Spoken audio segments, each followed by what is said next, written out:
वो बिक्री कर दिया और उसका जो सिद्धांत था, उसका जो मैनिफेस्टो था, स्थानीय नीति, नियोजन नीति और पेशा act, SPT act, CNT act, ये झारखंड मुक्ति मोर्चा का मैनिफेस्टो था। और इसी मैनिफेस्टो को देख करके, सुन करके लोगों ने विश्वास जताया था और इतना कीमती वोट दे करके माननीय मुख्यमंत्री, पूर्व मुख्यमंत्री हेमंत सोरेन को गद्दी पे बैठाया और गद्दी पे बैठने के बाद यह सिद्धांत विहीन हो गया। जो मैनिफेस्टो था, उस मैनिफेस्टो को इन्होंने दरकिनार कर दिया और इसीलिए हमने उनके साथ चुनाव के वक्त में, मैंने हर मंच में साझा किया था, मैं भी उस बात को दोहराता था। लेकिन जब हेमंत सोरेन पूर्व मुख्यमंत्री इस चीज को भूल गए तो हमने सोचा कि पब्लिक के बीच में हम लोगों ने इस बात को रखा था और यहाँ के लोगों ने विश्वास किया था कि ये सारा चीज लागू होगा, लेकिन लागू नहीं हुआ, हमसे बर्दाश्त नहीं हुआ और मैंने सदन में रखा, सदन में भी रखा और बाहर मीडिया में भी हमने रखा, लेकिन इस पर कोई प्रभाव नहीं पड़ा। तो वो अपने नीति से, अपने सिद्धांत से, एक तरह से समझिए उसको बगावती किया। तो लोबिन हेम्ब्रम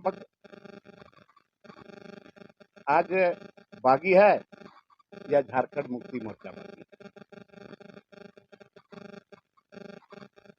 और स्थानीय नीति, नियोजन नीति, ई पेशा एक्ट जो यहाँ के लोगों के लिए जरूरी है, यहाँ जल जंगल जमीन की बात है, संस्कृति की बात है, अपना आइडेंटिटी कैसे बचेगा, इस पर नहीं हुआ कुछ। इसीलिए हम बार बार बोलते हैं तो हमको बागी कहा जा रहा है। तो मैं स्पष्ट तौर पर बता देना चाहता हूँ, लोबिन हेम्ब्रम बागी नहीं है, ये झारखंड मुक्ति मोर्चा बागी है। और झारखंड मुक्ति मोर्चा ने यहाँ के लोगों के साथ दगा किया। तो आप जमीन आप देख रहे हैं, जमीन भी लूटा जा रहा है और नौकरी भी लूटा जा रहा है। अभी कुछ दिन पहले कनीय अभियंता का जो वैकेंसी निकला, वैकेंसी तो नहीं निकला लेकिन बहाली हुई, वो बाहर के लोगों की, यहाँ के लोगों को नाम मात्र मिला। टीचर की बहाली हुई, वो भी बाहर के लोगों की, यहाँ के लोगों को नाम मात्र मिला। तो स्थानीय नीति नहीं बनने के चलते आज ये सारा चीज हो रहा। और इसीलिए हमने सदन में भी कहा था, बाहर भी कहा था कि 1932 खतियानधारी या जो भी हो, आप जिसके हाथ में खतियान है वो यहाँ का स्थानीय है और ये सारी नौकरियां में उन लोगों को भागीदारी मिलना चाहिए, उसको प्राथमिकता मिलना चाहिए। वो नहीं हुआ। तो आज हमारी बात को अनसुनी ये लोग करते गया और आज अभी लोकसभा का चुनाव 22 तारीख से, आप लोगों को याद होगा 22 तारीख से सदन शुरू होने का था, वह भी 21 तारीख को कार्यकारिणी की बैठक बुलाएगी। कार्यकारिणी की बैठक में वहां बोला गया कि 3 मुद्दे पर बात करना है। वो मुद्दा है संगठन, दूसरा मुद्दा है आसन लोकसभा चुनाव और तीसरा मुद्दा है कि आज का स्थिति परिस्थिति जो पैदा हुआ है, जो आज पूर्व मुख्यमंत्री हेमंत सोरेन जेल में, बहुत लोगों ने अपने तरीके से कहा संगठन ऐसा है वैसा है, चल रहा है, हम लोग न्याय यात्रा निकाल रहे हैं। आसन लोकसभा चुनाव के बारे में किसी ने नहीं किया। सब लोग बोलते गए। जब हम बोलना शुरू किए, हमने कहा कि संगठन हम लोगों का था और संगठन के बदौलत ही हम लोगों ने सरकार बनाई। लेकिन जब से पूर्व मुख्यमंत्री हेमंत सोरेन की सरकार बनी, पूरे झारखंड प्रदेश में संगठन अब शिथिल हो गया। मेंबरशिप अभियान ड्राइव नहीं हुआ,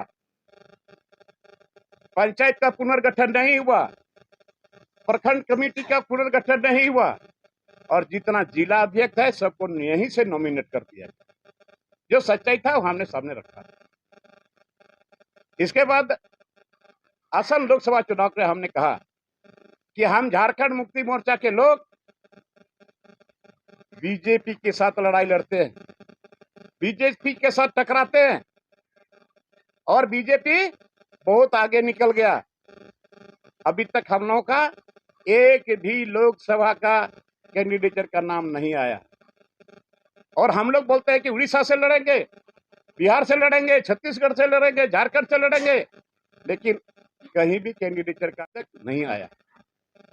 इसके बाद हमने कहा एक मुद्दा और रह गया कि अभी का जो स्थिति परिस्थिति पैदा हुआ, मैंने कहा कि अभी का स्थिति परिस्थिति के बारे में ज्यादा लोगों ने कुछ नहीं बोला, लेकिन मैंने कहा क्या इतने इतने विधायक माननीय बैठे हुए हैं, क्या पंकज मिश्रा के कार्यशैली पर किसी को कोई नजर नहीं था, कोई जानकारी नहीं थी?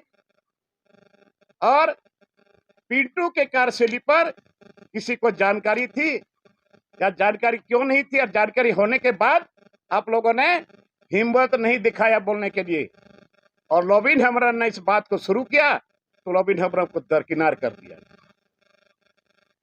तो आज पूरे झारखंड प्रदेश में माननीय एक सांसद है विजय हांसदा राजमहल लोकसभा से, और राजमहल लोकसभा के अंतर्गत हम बोरियो विधायक हम भी हैं। बोरियो विधानसभा भी राजमहल लोकसभा में आता है। तो अगल बगल से चारों तरफ से फोन पर, ऐसे भी भेंट मुलाकात पर, फिर हमने क्षेत्र का दौरा किया। यह स्थिति है। सारे लोगों का कहना है कि हम लोग विजय हांसदा को नहीं चाहते। 10 साल हम लोगों ने इनको एमपी बना के रखा, लेकिन दोबारा बूह हम लोगों ने इनको नहीं देखा। और वही चीज, उसी चीज को हमने अभी जो हमारे मुख्यमंत्री है चंपाई सोरेन जी और बसंत सोरेन जी, जिस दिन बहुमत साबित हुआ, जिस दिन हमने कहा था कि हम सशर्त समर्थन देते हैं, यही पर हमने बोला था मीडिया में भी, और उसी दिन हम लोग शाम में माननीय मुख्यमंत्री चंपाई सोरेन के आवास पर हम लोग बैठे थे। हमने कहा कि आप मुख्यमंत्री हो, आप पता कर लीजिए पूरे रोड लोकसभा राजमहल में, आप पता करिए, बहुत हैंड साहब का है। अगर विजय हांसदा जीतने वाला कैंडिडेट है तो लोबिन हेम्ब्रम कुछ नहीं बोलेगा। उसी समय बसंत सोरेन जी ने भी कहा कि नहीं, हमको भी पता है इसका स्थिति ठीक नहीं है। उस समय हमको बोला गया कि आप स्टीफन बर्नार्डी से बात कर लीजिए और नलिन सोरेन से भी बात कर लीजिए। मैंने उन लोगों से भी बात किया, उन लोगों ने कहा ये तो पार्टी तय। और हम क्षेत्र भ्रमण करते रहे, इधर चारों तरफ बोरियो विधानसभा क्षेत्र करके लिट्टीपड़ा विधानसभा, महेशपुर विधानसभा और पाकुड़ तरफ भी हम गए। चारों तरफ से यही मिला कि ये नहीं जीतेगा। कांग्रेस के लोगों ने पाकुड़ में मीटिंग किया, जो कांग्रेस के लोग थे उन लोगों ने पाकुड़ में मीटिंग किया और एक स्वर से लोगों ने कहा कि गठबंधन में हम लोग हैं, बट यहाँ गठबंधन में अगर विजय हंसदा को टिकट दिया जाएगा, हम लोग उसको वोट देने नहीं जाएंगे। कल्पना सोरेन गई थी उधवा, वहां भी लिखित लोगों ने आवेदन दिया, और लिखित देने के बाद लोग सोचे कि चेहरा बदलेगा। मेरा नाम वो लोग नहीं लिया था, और बहुत लोग आए थे, पार्टी ऑफिस में भी लिखित दिए। मैंने उन लोगों को पढ़ा के नहीं भेजा। आज चारों तरफ जब हम जाते हैं, लोगों का कहना था कि आप विकल्प के तौर पर आए हैं, आपको हम लोग समर्थन देंगे। और भी अभी भी झारखंड मुक्ति मोर्चा को बचाने के लिए पूरे झारखंड में एक माननीय सांसद विजय हंसदा है। राजभवन लोकसभा सीट कैसे बचेगा, वहां हमारा झारखंड मुक्ति मोर्चा का कैसे मान सम्मान बचेगा, वहां का झंडा कैसे बुलंद लहराएगा, मैं इसकी चिंता करता हूं। और मैं कल चला घर से कि जाकर के हम आज के दिन में हम जाकर के सीएम से बात करेंगे और लोगों से भी बात करेंगे। ट्रेन में ही हमको पता चला, किसी मीडिया वाले ने कहा कि विज्ञप्ति जारी होगी। देखे, तो हम चाहते हैं कि झारखंड मुक्ति मोर्चा बचा हुआ रहे। तो भाई जब हम चाह रहे हैं तो फिर हमारी बात को क्यों अनसुनी किया जा रहा है? बहुत लोग कहते हैं कि आप कल्पना सोरेन से क्यों नहीं मिले। मैं बोलता हूं कि कल्पना सोरेन कौन होती है? भले वहां पर वसंत सोरेन से मिलना होता तो हम मिले भी, और भी मिलना होता तो हम मिलते। स्वर्गीय दुर्गा सोरेन जी के बाद हेमंत सोरेन को मुख्यमंत्री बनने का सौभाग्य प्राप्त हुआ, और हेमंत सोरेन जेल जाने के बाद मौका मिलना चाहिए था वसंत सोरेन। अब मैं पहले भी बोला था, अगर आज वसंत सोरेन कहीं बुलाएंगे तो वहां मैं जाऊंगा। तो आज ये झारखंड मुक्ति मोर्चा एक तरह से लोगों ने इसको अभी बंधक के रूप में रखा है। एक तरह से ये बिकने वाला है झारखंड मुक्ति मोर्चा। हमको लोग बोलता है कि आप भारतीय जनता पार्टी के एजेंट हो। मैं बोलता हूं कि भारतीय जनता पार्टी के साथ जिन्होंने मिलकर सरकार बनाया, एजेंट वो है कि हम। विगत चुनाव में राजमहल विधानसभा में झारखंड मुक्ति मोर्चा के लोगों ने एमटी राजा को टिकट देने से वंचित कर दिया, जो जीतने वाला आदमी था। तो जहां सच्चाई है वहां तो हम तो बोलते ही और बोलेंगे ही।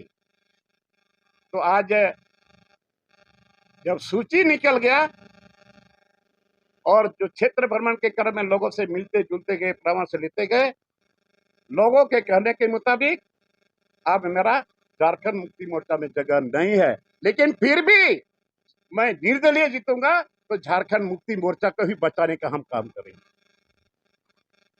क्योंकि यही झारखंड मुक्ति मोर्चा झारखंड प्रदेश में जितने लोग हैं